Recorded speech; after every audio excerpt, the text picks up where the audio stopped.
Kuratindire wagagu tauni-ini ya Kiambu muthenya wa ira riria arutwo a thukuru wa KIST uria wikaine makiria ta Kiambu Institute of Science and Technology maratabanirie mururungano makienda gutaririo kiria kiracungiriria kuongereka kwa marihi mao ma thukuru na njira ya kiriga.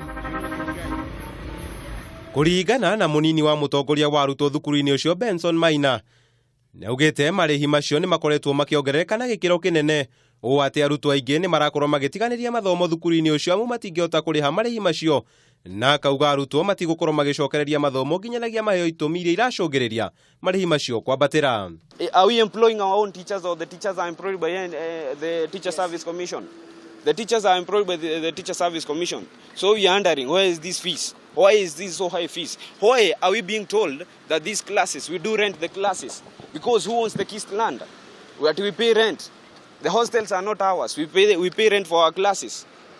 Then when you question, they only tell you the case is being listened to. Oho ni marokereire borithi ni undu wa kuhuthira riera ria kuruta maithori guthararia mururungano ucio. They deploy lawless of police to disorient peaceful demonstrations. They deny us a right to access the permit of holding demonstrations, and they started shooting tear gas to us. Do you expect a student to wait to be shot? They started to fire those bullets to us. Do you expect students to stand?